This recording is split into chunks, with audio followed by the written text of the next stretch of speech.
Hey guys, let's go ahead and get started.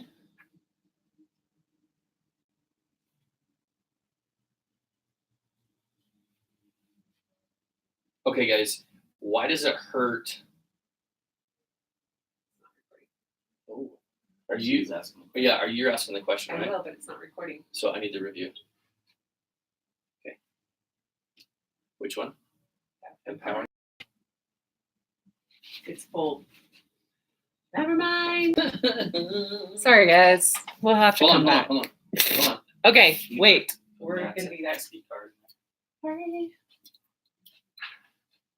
Technical difficulties. There you go. All right. Why does it hurt when the addict says I'm beautiful? This is something I wondered myself.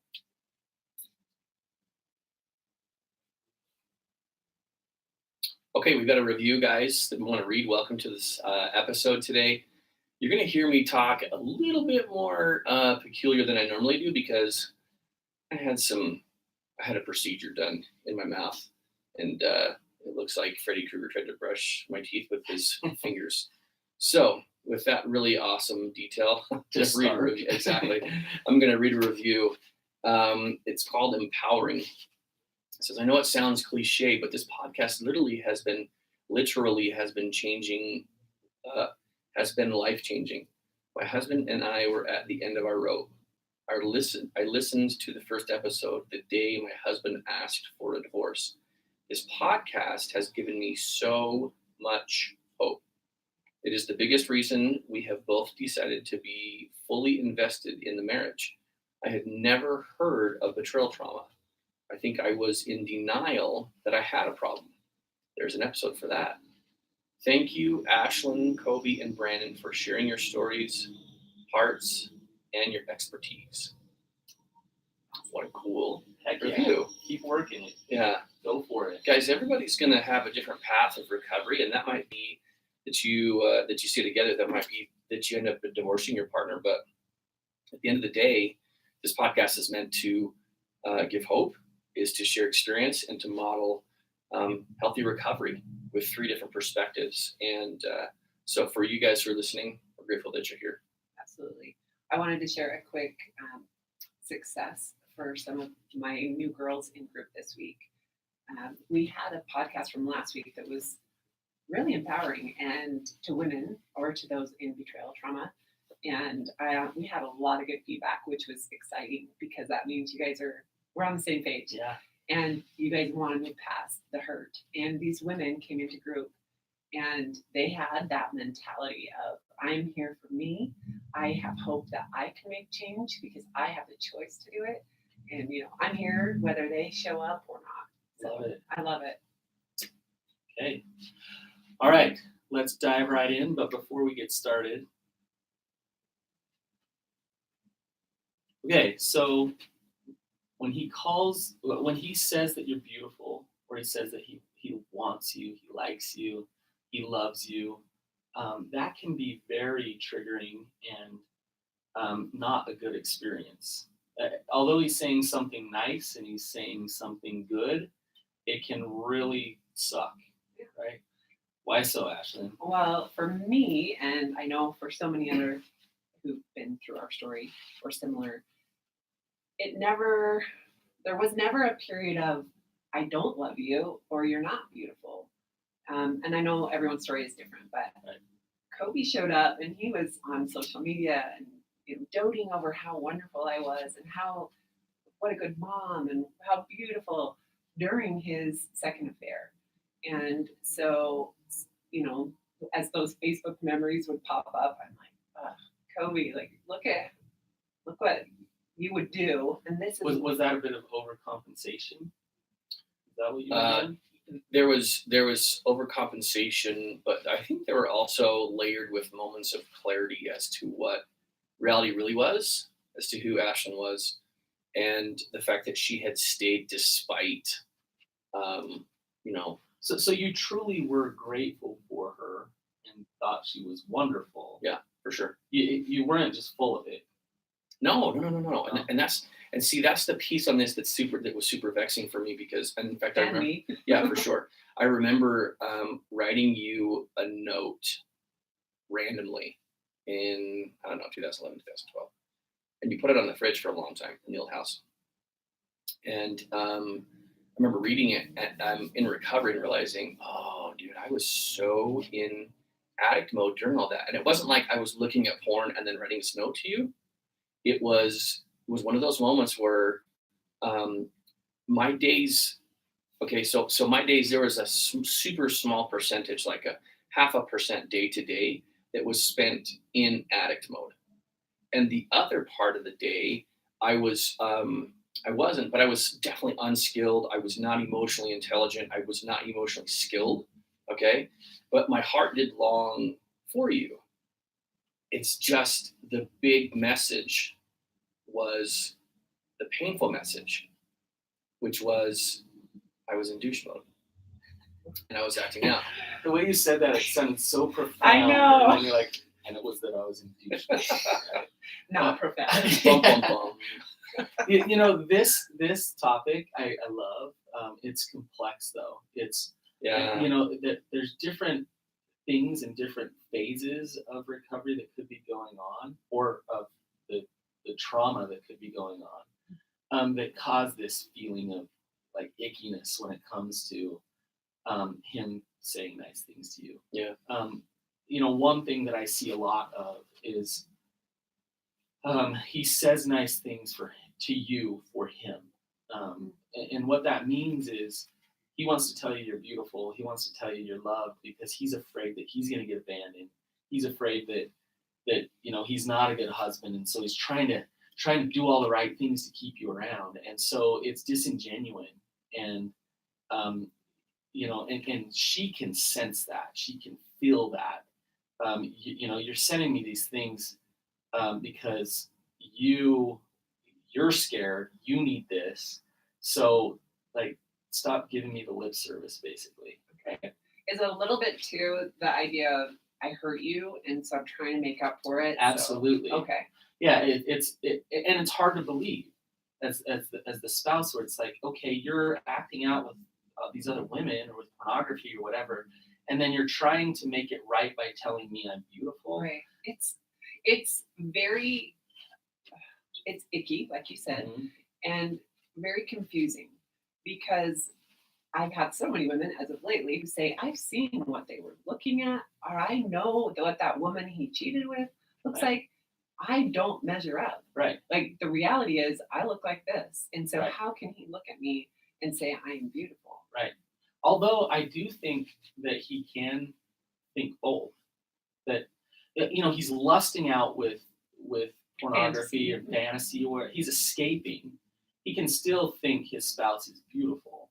He may not, though. He might just be saying it to manipulate her back into the relationship, right? So it's confusing. Is he genuine? Is he not genuine? But what it shows is a big giant crack in the foundation of the relationship. The trust is shattered. So you can say, "Hey, I love you, and you're beautiful," and if she's feeling, "Ugh," then there's a crack there. And so instead of continuing to try to force, "Hey, I love you. Can't you hear that I'm telling you you're beautiful? Won't that make it all right?" You got to take a few steps back, look at the foundation of that relationship, and start to go through the process of rebuilding that foundation. And just by telling her she's beautiful consistently, that won't do it. It almost did the opposite for me because it had me spinning. And so I didn't have time to really like, is this real? And do I want this? It was like, I didn't even know. I didn't have time to think because I was still down. Absolutely. And on a scale from 1 to 10 of trust and safety, I was more like a 4. Right. And so I was still working that. I did ask for him to stop. Yeah. So, think about it. If he's trying to salvage the relationship by being disingenuous and selfish, and now I know it seems weird to think him saying you're beautiful is disingenuous and selfish, but it can be. That's not going to rebuild the foundation of real safety and trust in the relationship. Okay, so what's going through my head right now is there were times when I was acting out in addiction where I would like post on Facebook And that was an effort to get you to believe that I was not acting out, to paint the picture that I was in a good place. Those are manipulations. Right? Can you hear that? Like, Totally. you're using her to. I mean, that is so That's wrong. classic That is so wrong. addict mode. I am going to tell the world how beautiful you are, so that you think that I'm not acting out. Yep. Right. Okay. Yep. And I did Disclaimer. the same thing though. I did the same thing at work. It was like I did the same thing in my life where I would act a certain way so that people around me would think exactly what I wanted them to think about me. Right. Which was not actually what I was doing secretly. My disclaimer is not everyone who says great things on social media is lying. Well, and That's a not fair everybody point. who says great things is lying. Yeah. But here's the thing. Even the liar, or no, I shouldn't say the liar, because that's a really blanket statement. Even the person who has, even me, okay, when I lied about the first affair or the second affair, and I would still say nice things, there are moments when I would wear that hat of liar, of manipulator, of I'm just, throwing out a false trail, right? So that you don't suspect where I really am. Those are moments, but there are also genuine moments, I believe, with every person who struggles with addiction, that they have this glimpse or this moment of reality and what it actually is. And I think that's heaven sent. I think those are important moments. They're just riddled with conflict from the viewpoint of the betrayed, no matter if it's a man or a woman. Well, I think I don't think it's a matter of words or what you say.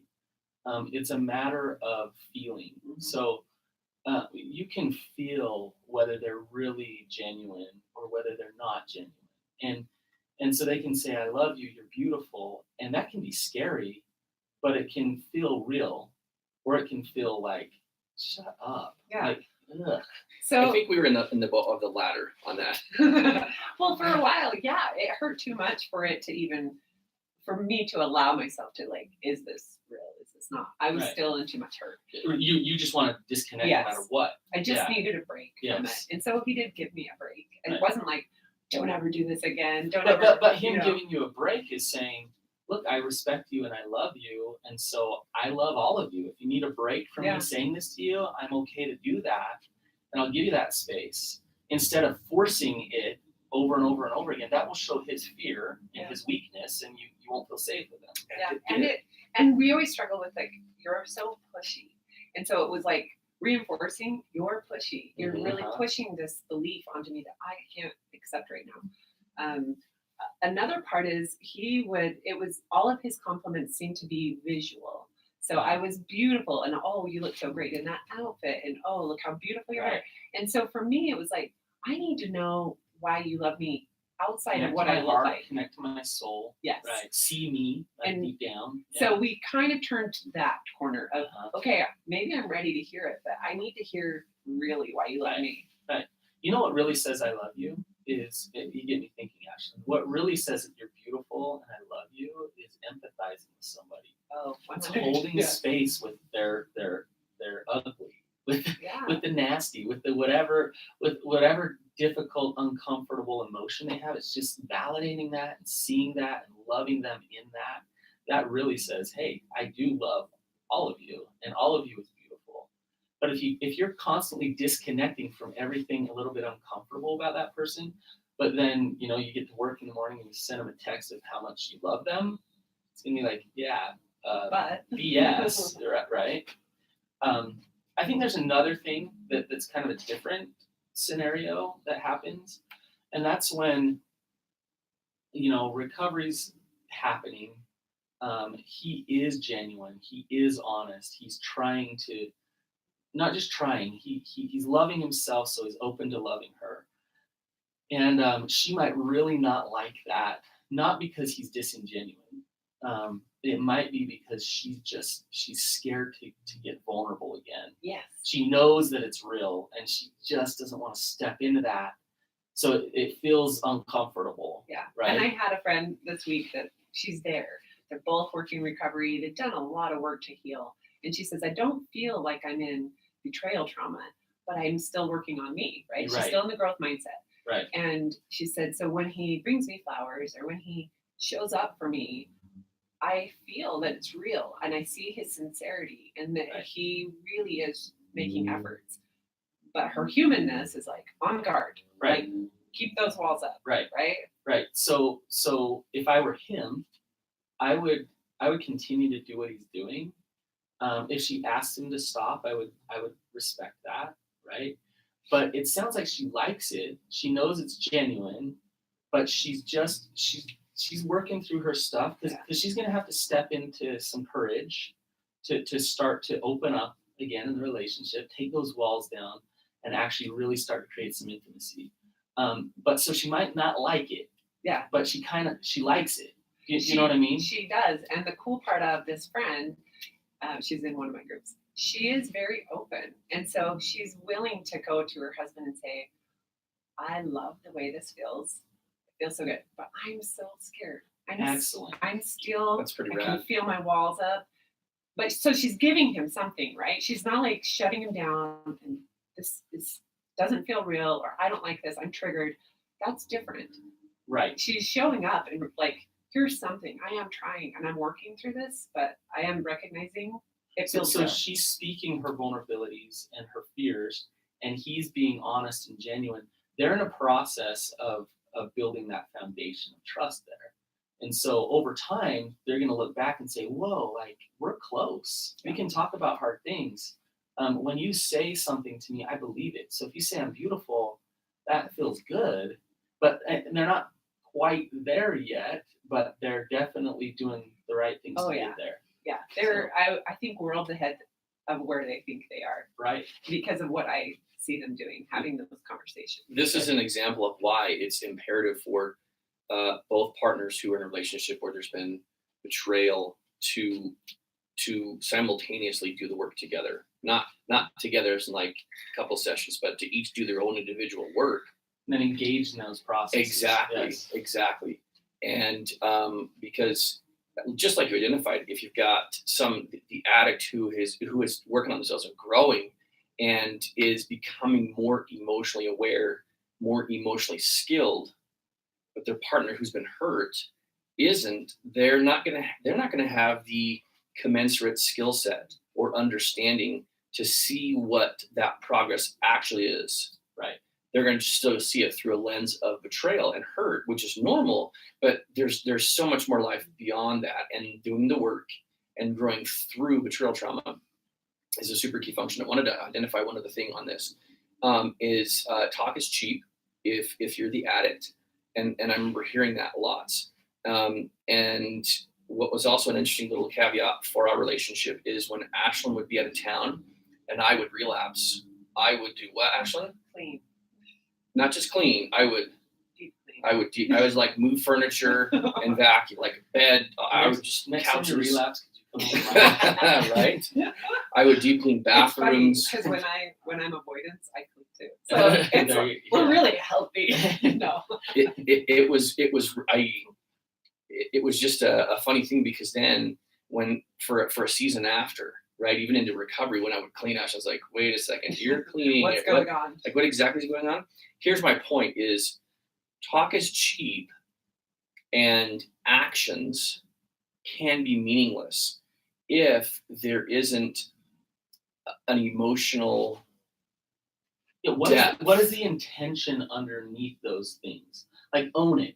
Like it would be better for you for her to come home to a completely like disaster of a house and for you to say, I really wanted to clean the entire house because I'm afraid because I relapsed and I wanted to show you that everything's okay. It would be better for you to own that and sit in a disaster house than to clean the whole house and be like, look at me, I'm good, right? Yes. You're manipulating. Yes, absolutely. And that's the piece I think that's super important for those who are addicted to, who are listening to decipher in this is we can't do what we have always done in order for trust, even in a small word of like, wow, you look really beautiful today, to not be painful.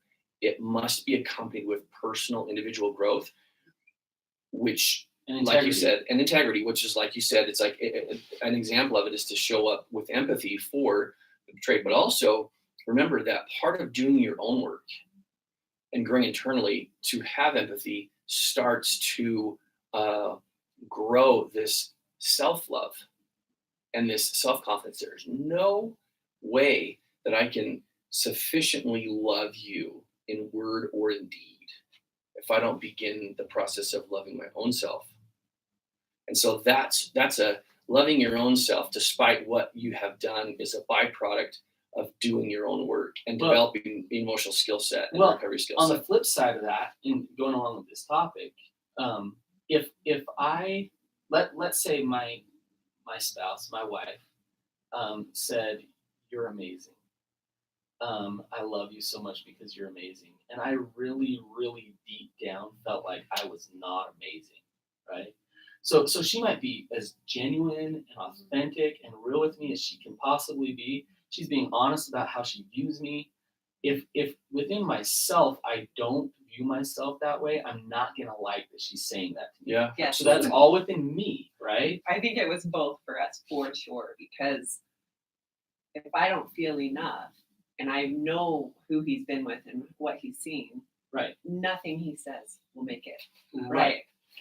So a perfect example of what you just said actually took place this morning in our workout. What? Because I don't we're even working remember. out and Ashlynn is just warming up and she's like moving her arms and like loosening up her shoulders. And I said, "Man, you've got great shoulders and great arms." And she's like, "I know. I don't need you to tell me that." I'm so much. But the point with it is she didn't say it in an arrogant way. She said it in a matter of fact way that demonstrated she was grounded in Right. her If own she- worth. If she felt like her arms were totally ugly and you were saying, "You have beautiful arms," she's going to have a hard time hearing you say that. Right? Exactly. And it comes back to what you were just saying, Ashlynn, is if you want to feel comfortable having somebody say that you're beautiful, then you need to be able to look in the mirror and say, "You're beautiful. Like Yeah. I see beauty there." And then you can accept it as it comes. But you're going to push against it no matter, who the other person is, if you don't believe it yourself. You know, it's funny, Brennan, because I'm looking back at my life and I always have had really beautiful friends, like natural beauty friends. And I always felt like a weird, ugly duckling, like freckle face, braces, glasses, all the things, Right. frizzy hair. And That spike narrative was like running through your from mind the over time and I over was again. little. Like my best friend was beautiful. Which it does for, I would guess a lot of those women had the same spike stuff. narrative going on in their Yeah. And so Might have just been a byproduct of the 80s, though. Just saying. mind. I am Just saying. from the Too much neon. No, but so I remember when I started to really believe I am beautiful, it was like, was I always? And I just didn't Yeah, see it. And I just told myself, right. it's not like I've all of a sudden, yes, I do take care of myself in a different way now, but I haven't really morphed that much, Right.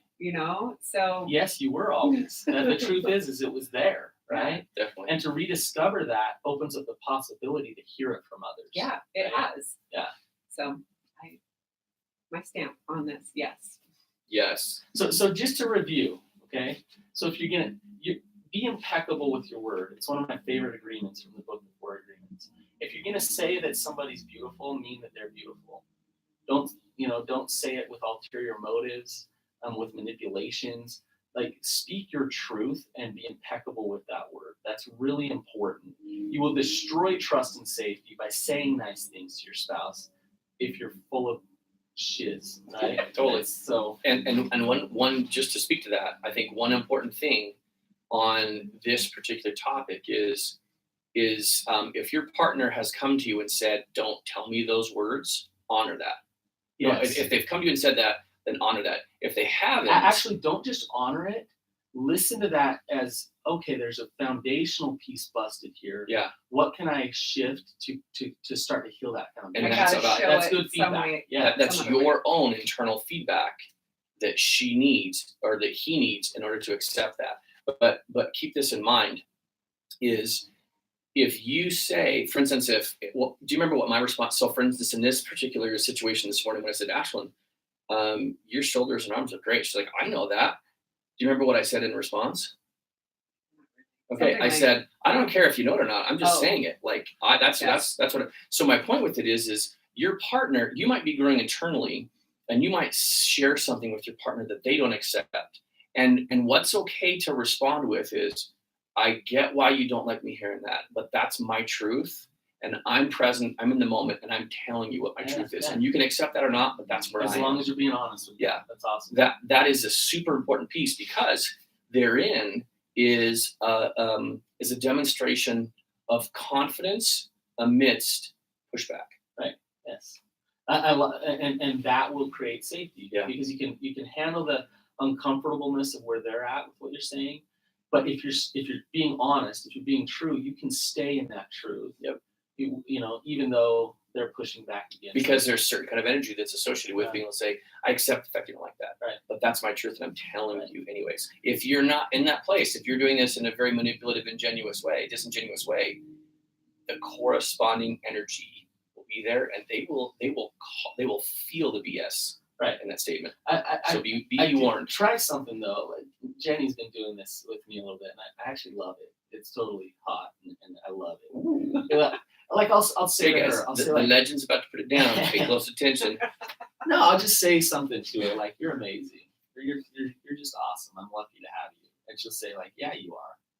Yeah. That's so she'll cool. say, "Yeah, I am. I'm amazing." And I'll be like, "Yeah, heck yeah, you are." And we'll just stay there in that for a second, right? So she'll just accept the compliment and accept the love, and I mean it. I totally mean it when I say it to her, and she's starting to really believe it herself, and it's good for both of us. Yeah. Right? Love it. Well, guys, listen, we're glad you're here. If you haven't yet, we'd love to have you rate and review the podcast, because that's critical for helping other people find the content that we deliver here. I want to also say that today is a special day in the sense that today's my turn in the three of us to do a live Q&A where I answer questions that have previously been submitted, but also answer questions live from people on a video conference.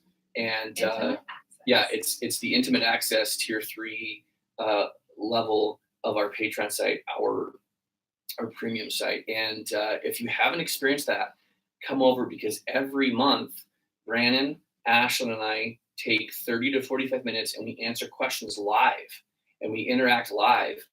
And that is part of the reason why we've done that, is to give you guys additional access to us, because we know that a lot of you are spinning, a lot of you are in different places, and you can bring those various questions to these every month. So And you can I'm do it excited about that. anonymously. Yeah, that's also true. You can show up as without anybody seeing you, and you can use your, best friend's name rather than your own.